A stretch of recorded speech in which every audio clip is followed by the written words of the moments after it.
New year, new bliss. You understand? We were made for a hell of a year. You understand? Anybody that ain't for you, anybody that's going against you, anybody that's out there negative, you understand me, ain't bringing no positive vibe. You know, in the words of DJ, put that in the dirt. Damn! In Dallas, two names ran the streets in the 2010s. MO3 and Yella Beezy. Rival rappers, same city, same lane, but different affiliations. And deeper beef than most fans realize. After we did the interview with you, I interviewed MO3. Who? MO3. I don't know who that is.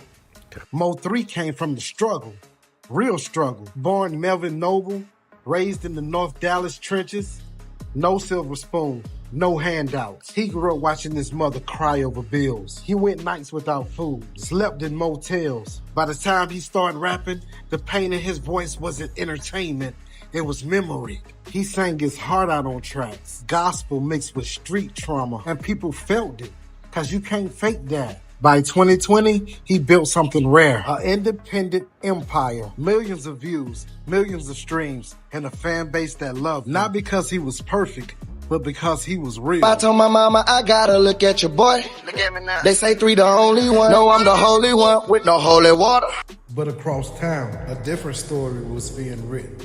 Yella Beezy, born Marquise Conway, came out of Oak Cliff. Same city, different side. More polished, more industry ready. When That's On Me dropped, it changed everything. Radio play, labels calling, industry cosigns. He was Dallas golden boy, backed up by the machine and pushed into the mainstream. Yella had club bangers. 3 had pain music. Yella had billboards, but 3, he had the streets. And the closer the names got, the more the city started to choose sides. It's real out here, shit. Niggas get hit up every day out here. Like, Don't know who that is. No, I don't know who but is. shit, you gotta stay out the way, man. Okay. Where you from? I think he's from the same place you're from. Same area. Dallas? Yeah. I don't know him. Never heard of I him? know everybody from my city making noise. By 2019, the tension just wasn't between MO3 and Yella Beezy. It was now between their whole sides of Dallas. North versus Oak Cliff. Pain music versus party music. MO3, he was bold with it. He would go online and call out rappers by their names. Or just say, y'all know who I'm talking about. He didn't bite his tongue. He wanted it clear. Beezy wasn't built like that.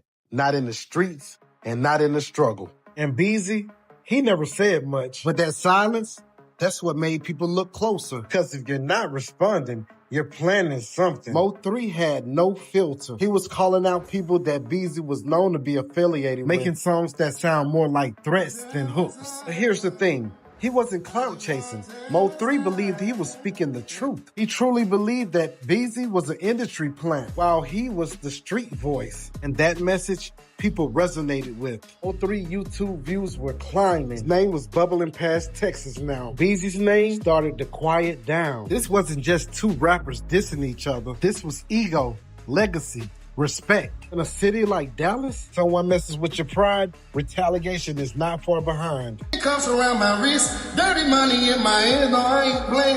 MO3 enemies didn't catch him at the club. They didn't catch him at a show. They caught him on the freeway. That morning, he was being followed through Dallas. I just tracked, hunted. Around noon, he pulled over on I-35. Witnesses say he got out and ran on foot. He barely made it a few steps before bullets started flying. MO3 was shot multiple times, right there, in traffic, while cars were still driving by. He passed away at the hospital later. At first, nobody knew who did it. No statements, no arrests, just rumors. But the street talk was loud, and most of it pointed one way, and it was towards Oak Cliff, towards Beezy people. One name kept coming up, Devin Maurice Brown. For years, it stayed quiet. The shooter, Keywan White, was arrested, but everybody knew he wasn't moving solo. They just didn't know who was behind him until now. This is an arrest, years in the making. Rapper Marquise Conway, known as Yella Beezy, charged with capital murder in connection to the shooting death of Melvin Noble, a rival artist who went by MO3. The DA, I know that he worked. Oh, he worked. MO3 songs like Everybody Not Your Friend, especially poignant because the rappers were once friends. But charging documents accuse Conway of hiring Keywan White to carry out the brutal murder on I-35 near Illinois Avenue in Dallas in November 2020.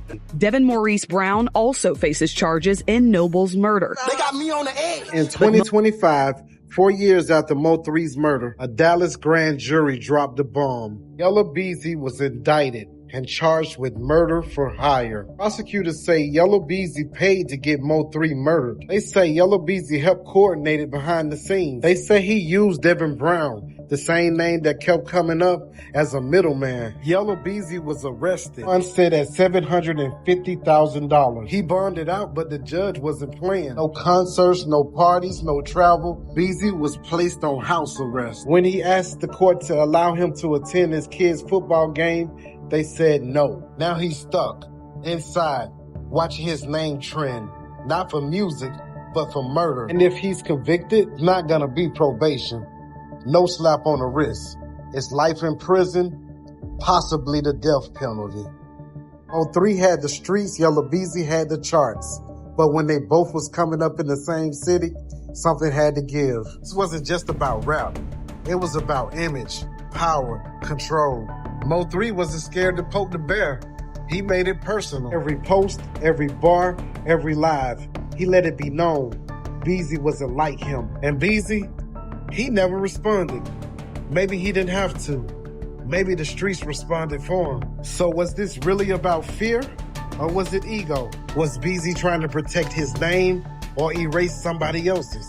That's for the court to decide. But out here, people have already made up their mind. When tension simmers long enough, it doesn't just disappear, it leaves smoke. Thanks for watching. Don't forget to like, comment, and subscribe. Peace. Hey. Plug talk. You're looking at the plug. Understand how the fuck my plug talk. Brought to you by Daily Plug. You know I got it. Yeah.